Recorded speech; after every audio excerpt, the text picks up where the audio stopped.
Inquisitor.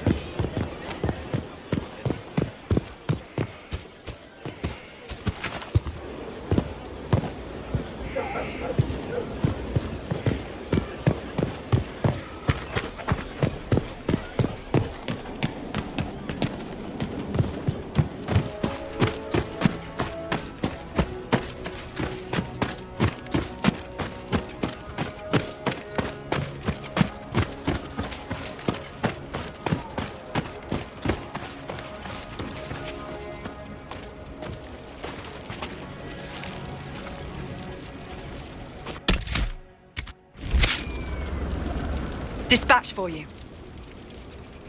What is it? You may want to look into this.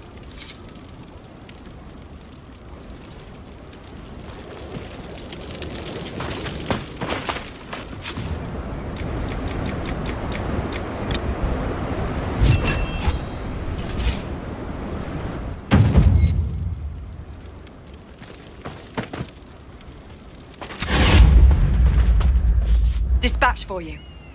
What is it? This could help us.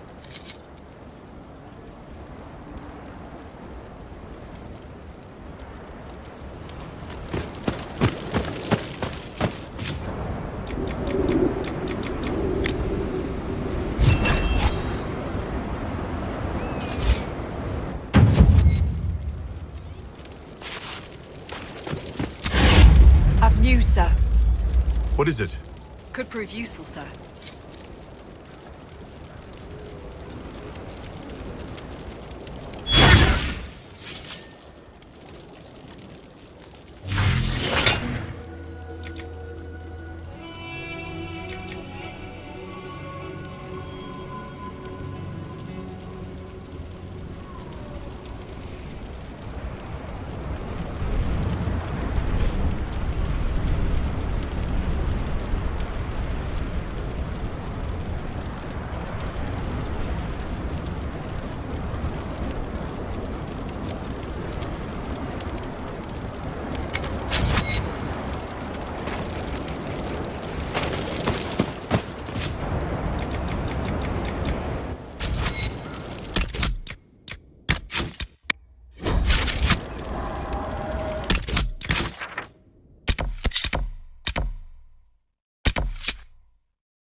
Visitors? Thank the Maker. It's been so long since I've spoken to anyone. Have you come to observe the wildlife too? I think I found your supplies. A dead man out in the desert had these on him. Dead? Blessed Andraste. What about Marcus or Jeannette? This is terrible news. I am Frédéric of Serrault, foremost researcher of draconology in Orlais. I came here with an expedition from the university. But the others are all missing, and our work has been halted. White Claw raiders have made off with much of our supplies. You will help me reclaim the equipment, will you not? You will champion the advancement of science. You're a scholar. What can you tell me about this region? The Western Approach is a remarkable place, as you are no doubt aware. Many magnificent creatures make their home here. Vargusts, dragons, phoenixes. They thrive where few others can. The land was poisoned by the Second Blight. The Warden Fortress has stood since that time. Before the Blight, the ancient Imperium ruled here. Actually, I saw some Tevinters recently. Studying the runes, perhaps.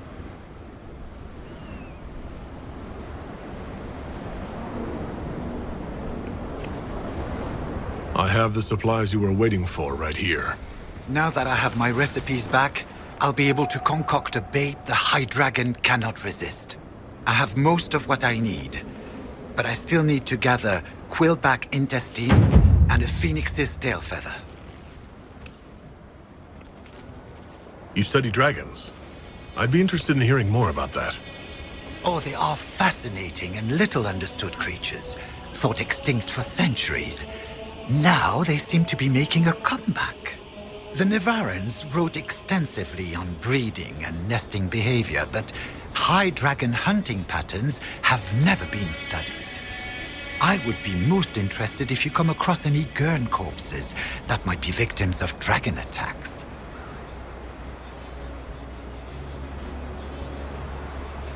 Tell me about yourself. I am a professor at the University of Orlais. I have made it my life's work to write the definitive monograph on the hunting habits of dragons and their closest kin. On this trip alone, I have produced 20 scrolls of notes. More scholarship than has ever been done on the Southern Vargest. But my hope, my great ambition, is to observe the abyssal high dragon taking her prey.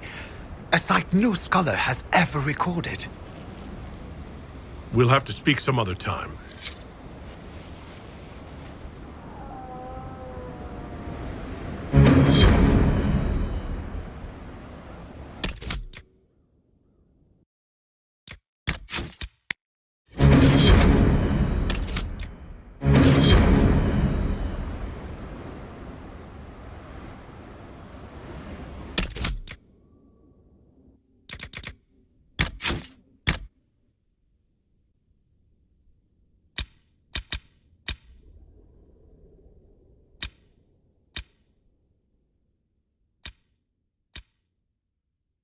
My dearest Demetrius, I hope this letter finds you recovered from those ghastly meetings about road repair or import taxes or whatever terribly important work has consumed your time. I applaud your patriotic efforts to maintain the Imperium's infrastructure while the horned beasts to the north wage bloody war upon us.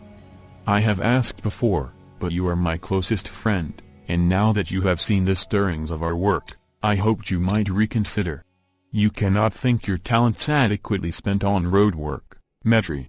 You come from the blood of the Dreamers. My master will restore the Imperium to a greatness it has not seen since our ancestors walked in the Golden City. He will rule not just a nation, but the world. Those who show loyalty now stand to reap the benefits when all the world kneels to the Venatori. Perhaps you are more comfortable with roads. When my master returns Tevinter to the glory it deserves, he will be pleased to find the nation well paved. Consider well, my friend. Magister Livius Aramund of Virendium.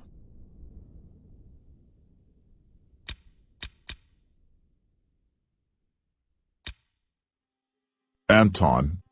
If anyone alive can answer your questions about the social habits of the greater Virmark Wyvern, it is Frederick of Seralt, professor of draconology at the University of Orlais. I have met him a few times, and he is exceedingly knowledgeable about his field of study, although less knowledgeable about his current state of dress, the day of the week, and the location of his quill and ink.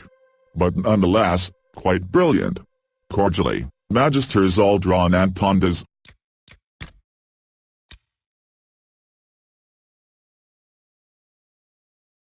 Adamant Fortress. Of all the decisions we Grey Wardens were forced to make over the lean years, withdrawing from the Fortress of Adamant was perhaps the most difficult. It had been built as a bastion against Darkspawn spilling out from the Abyssal Rift, a symbol of how we had done the impossible, pushing those creatures back into the shadows where they belonged.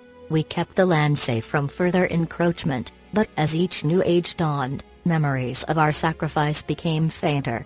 The entire western approach had become a wasteland, and thus the expense of maintaining the fortress became increasingly difficult to justify. There were no griffons to fill its halls, too few wardens to man its battlements, too many good men and women killed by demons creeping through the thinning veil. Each visit of the warden commander made it more apparent that Adamant had become a symbol of our decline. Even if Darkspawn still emerged from the chasm, who would they threaten other than the wardens themselves? So in the dawn of the Blessed Age, we sealed the fortress's mighty gates. We left the great griffin statues to tarnish in the blowing sand, retreating to Montsimard with a sense of loss and shame. I returned recently with a small expedition to retrieve supplies, surprised to see it still standing. The dwarves did well by us, I suspect Adamant will remain for ages to come, but should the Order ever return, they will find it difficult to resurrect. Only spirits roam its halls now, alongside the memories of those who gave their lives to protect us all from darkness. From the Journal of Veldon, Grey Warden of Orlais, 858 Bless.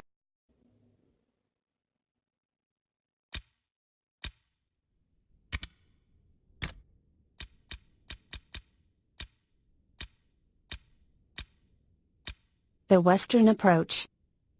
Once these wastes were a land of plenty. Can you believe it? The rain came north over the Game Warden Peaks, turning the plains green and verdant for 3 months of the year.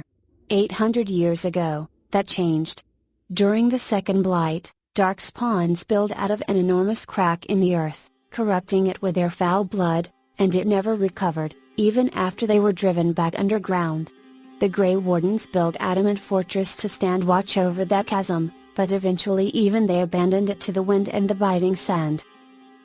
What few of us seek out a living in this maker-forsaken place do so knowing that any number of deaths await us: darkspawn raids, dragons, bandits, not to mention starvation from the lack of water and game. If we stay, it is because we know there are treasures buried in the bones of this place, ruins from the time when Tevent ruled, and even earlier. We pass tales around our campfires of the things we have seen shrouded in the dust storms.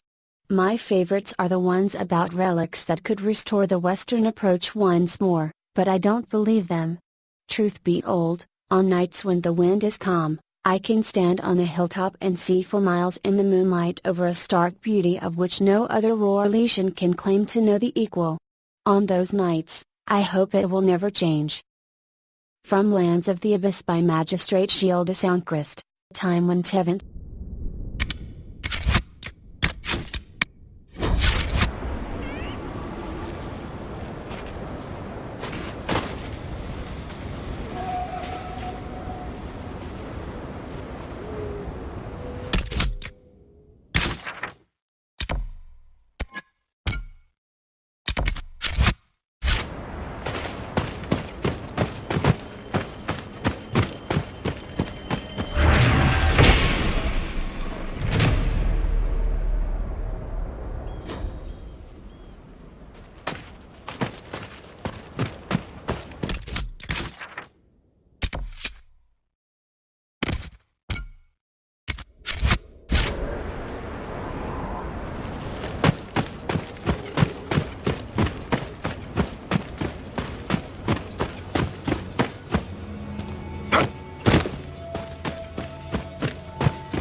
Someone was digging for things that should have been left undisturbed.